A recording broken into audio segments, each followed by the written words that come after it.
Le constat et les enjeux pour la filière bio aujourd'hui sont de réussir à retrouver la dynamique. Ces dernières années, ce que l'on constatait, c'est qu'on avait une progression constante des volumes de produits bio, déclenchée grâce à la loi Egalim, qui prévoit 50% de produits durables dans les approvisionnements de la restauration collective, dont 20% de bio. On voit bien qu'on a eu un très fort développement de l'agriculture biologique, mais on arrive à plus de conversion qu'on a de débouchés. D'après les études de consommation qui nous ont été présentées, on a vu que la consommation elle chutait, y compris chez les plus convaincus par le bio. L'enjeu sur la filière bio aujourd'hui, c'est vraiment de pouvoir redonner la bonne place au bio, retravailler les trois grands piliers du bio, le bien-être animal, la préservation de la planète et enfin le dernier point sur la composition des produits. Pour nous, il y a un vrai défi en fait à remettre le bio à la bonne place dans la tête des gens. Il y a peut-être même un travail d'éducation et de pédagogie autour du bio à faire pour redonner du sens à la bio dans ce qu'elle est et ce qu'elle n'est pas. La restauration collective, elle a de nombreux atouts pour relancer cette dynamique et notamment elle permet d'offrir à la production des débouchés extrêmement larges.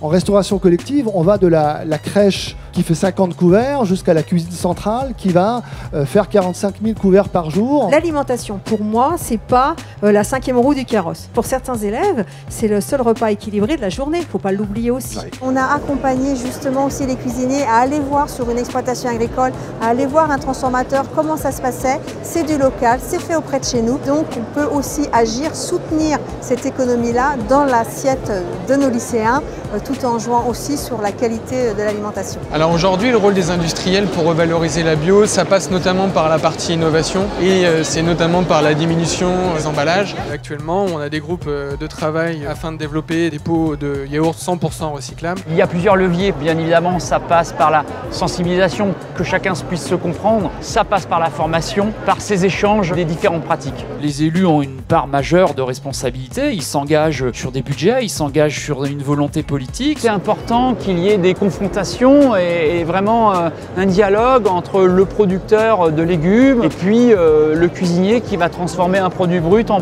produit cuit. L'échange, ces dialogues nous permet de trouver des solutions communes. Après les états généraux de l'alimentation, de nombreux professionnels et producteurs des filières fruits et légumes et lait se sont convertis en bio. L'offre est maintenant supérieure à la demande.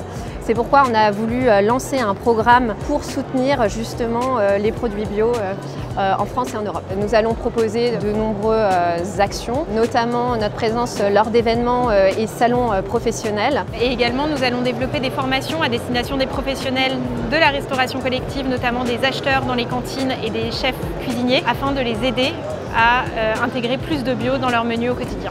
L'important, c'est que les filières se parlent, qu'elles échangent, réfléchissent à développer de nouveaux outils.